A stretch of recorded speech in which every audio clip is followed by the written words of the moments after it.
수요 경건의 시간입니다. 이 시간도 기도하고 경건에 시작하도록 하겠습니다.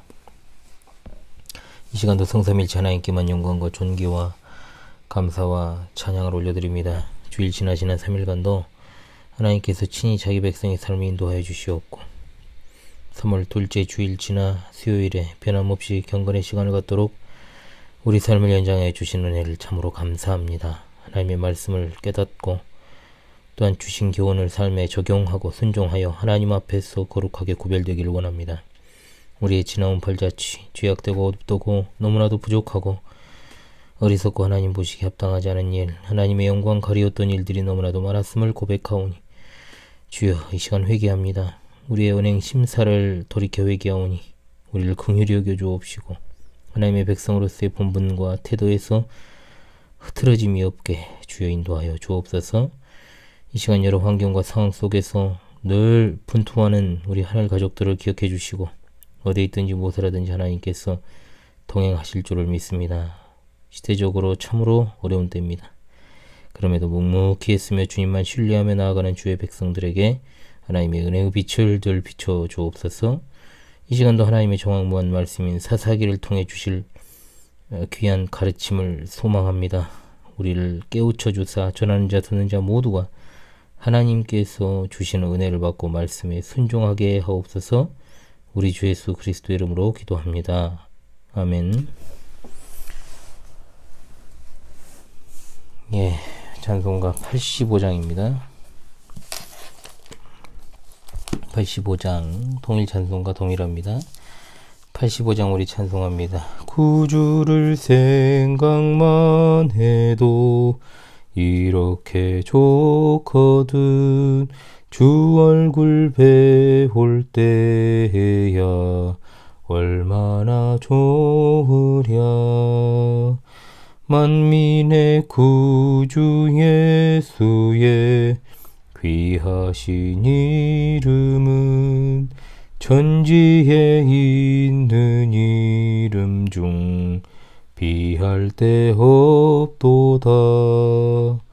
참 회개하는 자에게 소망이 되시고 구하고 찾는 자에게 기쁨이 되신다. 예수의 넓은 사랑을 어찌다 말하랴. 주 사랑 받은 사람만 그 사랑 알도다. 사랑의 구주 예수여 내 기쁨 되시고 이제로부터 영원히 영광이 되소서. 아멘. 예, 제가 제네바 시편가를 좀 불러야 되는데 제가 교회에다가 시편가도 놔두고 다니고 뭐 이러다 보니까 또 제네바 시편가는 또 너무 잠잠하게 부르면은 좀 은혜가 안 돼요. 그런데 제가 목이 한동안 안 좋을 때 제네바 시편가를 안 부르다 보니까 요즘은 이제 찬송가로만 좀 부르고 있습니다. 예, 제네바 시편가를 또 계속해서 불러볼 수 있도록 그렇게 노력을 해 보겠습니다. 예, 강설 본문 계속 이어서 보지요. 사사기 19장 10절로 오늘은 21절까지 말씀이 되겠습니다. 사사기 19장 10절로 21절의 말씀을 제가 낭독하지요. 그 사람이 다시 밤을 지내고자 하지 아니하여 일어나서 떠나 여부스 맞은편에 이르렀으니 여부스는 곧 예루살렘이라. 안장 지운 나귀 2마리와 첩이 그와 함께 하였더라. 그들이 여부스에 가까이 갔을 때 해가 지리하는지라. 종이 주인에게 이르되 청하건대 우리가 돌이켜 여부스 사람의 이 성읍에 들어가서 유숙하십시다 하니 주인이 그에게 이르되 우리가 돌이켜 이스라엘 자손에게 속하지 아니한 이방 사람의 성읍으로 들어갈 것이 아니니 기브아로 나아가리라 하고 또 그 종에게 이르되 우리가 기브아나 라마 중 한 곳에 가서 거기서 유숙하자 하고 모두 앞으로 나아가더니 베냐민에 속한 기브아에 가까이 이르러 해가 진지라. 기브아에 가서 유숙하려고 그리로 돌아 들어가서 성읍 넓은 거리에 앉아 있으나 그를 집으로 영접하여 유숙하게 하는 자가 없었더라. 저녁 때 한 노인이 밭에서 일하다가 돌아오니 그 사람은 본래 에브라임 산지 사람으로 기브아에 거류하는 자요 그곳 사람들은 베냐민 자손이라. 노인이 눈을 들어 성읍 넓은 거리에 나그네가 있는 것을 본지라. 노인이 묻되 그대는 어디로 가며 어디서 왔느냐 하니 그가 그에게 이르되 우리는 유다 베들레헴에서 에브라임 산지 구석으로 가나이다. 나는 그곳 사람으로서 유다 베들레헴에 갔다가 이제 여호와의 집으로 가는 중인데 나를 자기 집으로 영접하는 사람이 없나이다. 우리에게는 나귀들에게 먹일 집과 여물이 있고 나와 당신의 여종과 당신의 종인 우리들과 함께한 청년에게 먹을 양식과 포도주가 있어 무엇이든지 부족함이 없나이다 하는지라. 그 노인이 이르되 그대는 안심하라.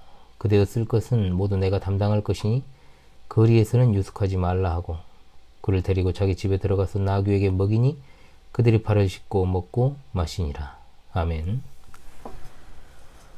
지난 시간에 이어서 이스라엘의 도덕적 부패상에 대한 두 번째 시간이 되겠습니다.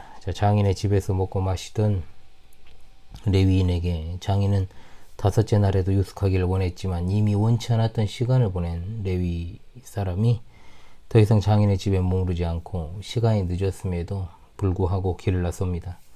참 있기 싫었던 거죠. 이들의 일행을 묘사한 10절에서 나귀 2마리가 첩보다 먼저 언급됐습니다. 자, 이게 의미가 있습니다. 11절로 13절에 앞으로 여정에 대해 논의할 때 이제 여자는 소외되고 있죠. 철저하게. 레위인과 하인이 나귀를 타고 있다면 굉장히 자연스러운 장면이라고 할 수 있습니다. 그렇다면 두 남자는 나귀를 타고 첩은 그 뒤를 걸어서 따라간 겁니다.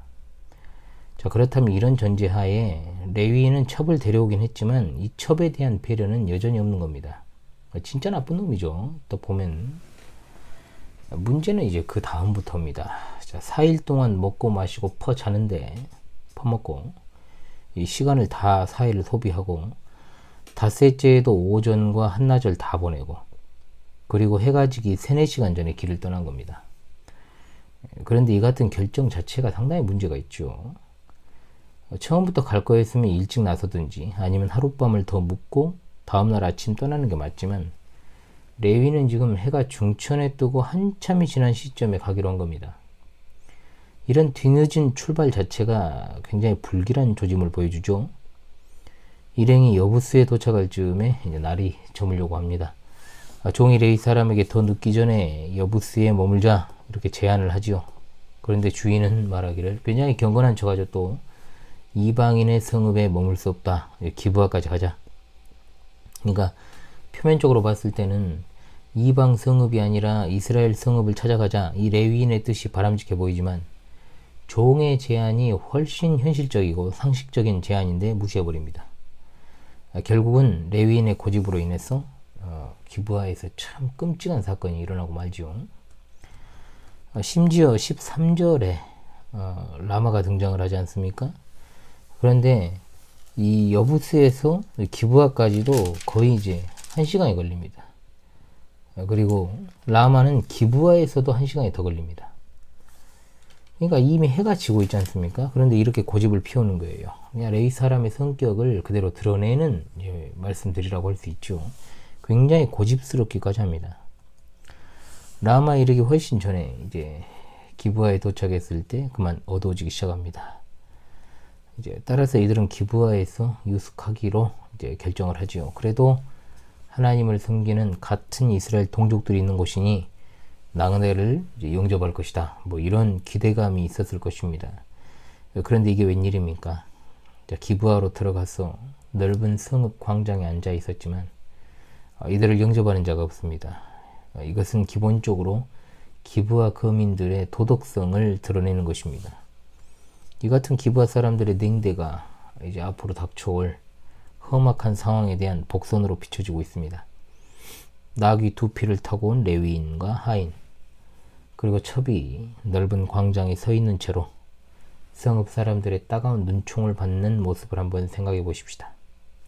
과연 그런데 이것이 그 당시 기브아 거민들의 모습뿐일까요? 우리들에게는 그런 모습이 없습니까? 그런데 그때 한 노인이 밭에서 일하다가 돌아옵니다. 그런데 이 노인이 어떤 사람인지를 좀 우리가 주목을 해야 됩니다. 이 사람을 소개되어 있습니다. 본래 에브라임 산지 사람인데 베냐민 지파 사람들이 우글거리는 기브아에서 거류하는 자입니다. 이 말이 중요합니다. 즉 이 사람도 나그네입니다. 그러니까 나그네가 나그네를 대접할 자격이 없지 않습니까? 나그네니까요. 자, 또한 이것은 동시에 기브아 사람들이 나그네를 대접하지 않았다라는 것을 단적으로 드러내는 것이기도 합니다. 한마디로 결국은 나그네가 나그네를 대접한 꼴이 되었습니다. 그런데 노인의 질문에 좀 문제가 있습니다. 그대는 어디로 가며 어디서 왔느냐? 자, 이 질문 자체가 고대 이스라엘에서는 예의에서 벗어난 질문이라고 해요. 주인이 손님에게 이렇게 묻는 것은 예의가 아니었기 때문에 레위인의 답도 약간 좀 그렇죠. 가시가 돋쳐 있습니다. 그리고 그 답변에는 일단은 자기를 자신을 과시하고 있고요. 동시에 철저하게 자기중심적으로 자기 상황을 설명을 합니다. 일단 굉장히 포장을 하죠. 레위인은 어디 가는 것입니까 지금? 지그 집에 갑니다. 지그 집에. 자기 집에 가는 거예요. 그런데 어디 간다고 말합니까? 여호와의 집으로 가는 중이다. 이렇게 굴하죠. 이 당시에 여호와의 집은 실로에 있는 성소를 이제 가리키는 말이었습니다. 그러나 그는 집에 가는 길이었고요. 명백하게 실제로 그가 거기 들려서 가려고 했다 할지라도 이 사람의 이 꼬락서니로 봤을 때, 영적인 상태로 봤을 때는 그냥 자기 자신을 포장하기 위해서 자기 여정에 여호와의 집을 그냥 추가한 것 뿐입니다. 돋보이게 하려고. 또 말하기를 나를 자기 집으로 영접하는 사람이 없다. 뭐 이렇게 하는데 자기 외에는 없었어요. 자, 그래서 상당히 고집스럽고 자기중심적인 사람이라는 것이 여기까지의 성경 기자의 해설이었습니다. 자, 그리고 이미 노인의 질문에 자존심 상한 이 사람은 나는 잠자리가 없다는 것 빼고는 풍족하고 부족한 것이 없다. 그러니까 나는 꿀릴 것이 없다. 이렇게 말하는 거예요. 사실 이것도 도친 개찐이죠. 왜냐하면 잠자리를 부탁하는 나그네의 입에서 나올 말은 아니기 때문에 이것도 예의에서 벗어난 답변입니다. 레위인 성격이 또 나오죠. 고집스럽고 자기중심적이고 자존심이 필요 이상으로 강하다. 자, 이런 사람을 남편으로 맞이하면 평생 고생하죠. 고집스럽고 자기중심적이고 자존심이 필요 이상으로 강한 사람. 그러므로 뭐 이 영상을 결혼을 앞둔 여인들이 볼지 안 볼지는 제가 모르겠습니다만 어찌되었든 결혼을 앞둔 여인들이요, 그 사람이 혹시나도 예수님을 믿는다고 해서 그냥 예수님 믿으면 됐지 이렇게 생각을 하면서 그냥 교회 다니면 만사 오케이라고 이제 생각하는 것도 참 문제인데, 그런다고 해가지고 혹하지 말고요. 아무리 급해도 진짜로 피해야 될 사람이 바로 이런 사람이, 고집스러운 사람, 자기중심적인 사람, 자존심이 필요 이상으로 강한 사람 만나지 마십시오. 사랑받고 살기 어려워요. 이런 사람은 이것은 성경에도 나오는 거지만 현실에서 여러 여인들의 증언입니다. 자식을 보면서 산다. 이 자식 보면서 참고 살 수 있는 시대도 아닙니다. 그런 상황도 아니고요.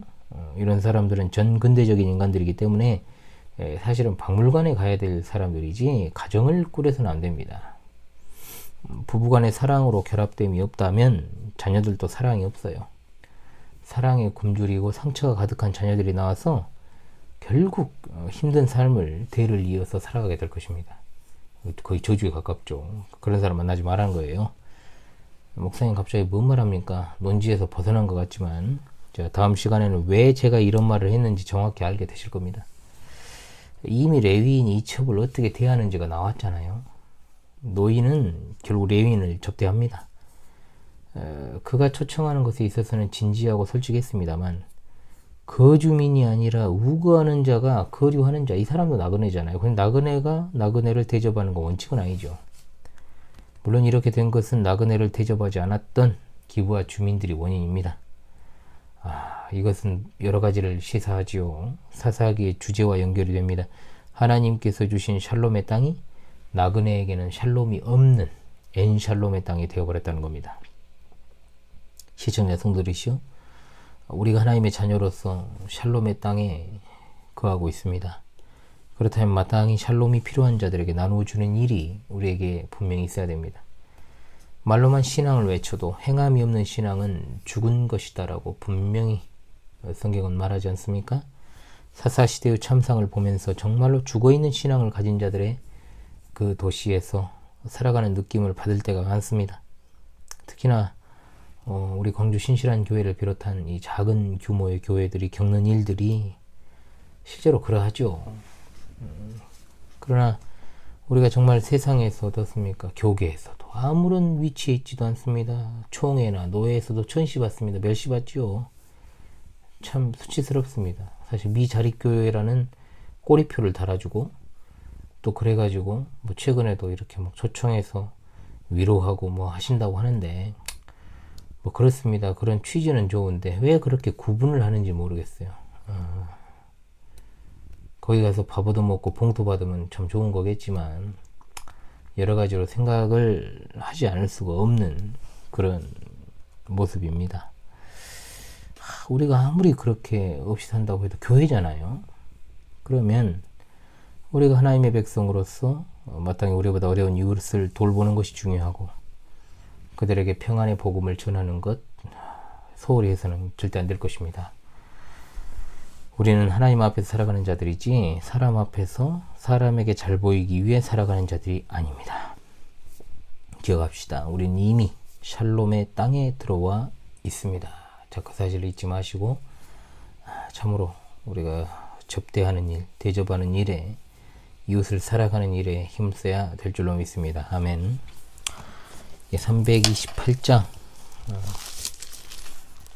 328장 통일찬송가 374장입니다.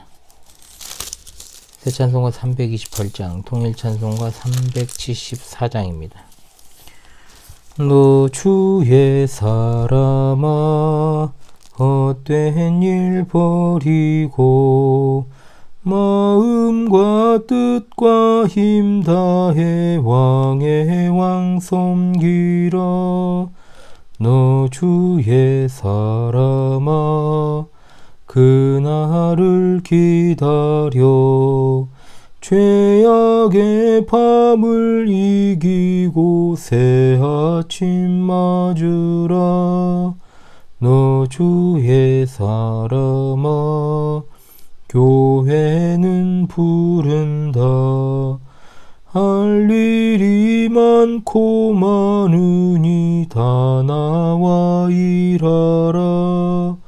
너 주의 사람아 충성을 다하여 십자가 높이 들고서 발자취 따르라. 아멘. 예, 주의 사람으로서 우리가 해야 될 일들이 있겠죠. 예, 3월 둘째 주일 지난 수요일입니다. 여러분 주님의 평강이 가득한 나날들 되고 계십니까? 남은 한 주간도 변함없이 하나님께 영광을 돌리시는 나날들 되시기 바랍니다. 방송 공지를 좀 드리겠습니다. 화요일과 수요일에 이제 새로운 학습 주제로 이제 시작되었습니다. 여러모로 아쉬움이 많습니다. 좀 양해를 부탁드리고요. 제네바 학당이 주일에 개강을 하는데요. 아직 강의안으로 교재를 제가 만들지 못했어요. 그래서 오리엔테이션하고 또 본격적인 수업은 26일부터 진행을 할 것입니다. 그러다 보니까 유튜브에는 많은 신경을 못 썼습니다. 그래도 방송이 일단 끊어지지 않도록 최대한 노력하도록 하겠습니다. 금요일 오전에는 이제 유사 그리스도인 읽기가 끝나서 방송이 없습니다. 새 책 읽기를 앞두고 있습니다. 24일부터 이제 새롭게 출발할 텐데요. 기도하시기 바랍니다. 예배당 이사와 관련해서 기도해 주시길 바라겠습니다. 하나님의 인도하심만을 구합니다.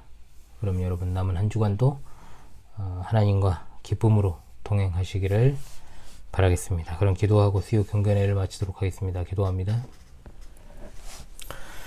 우리 하나님 참으로 감사합니다.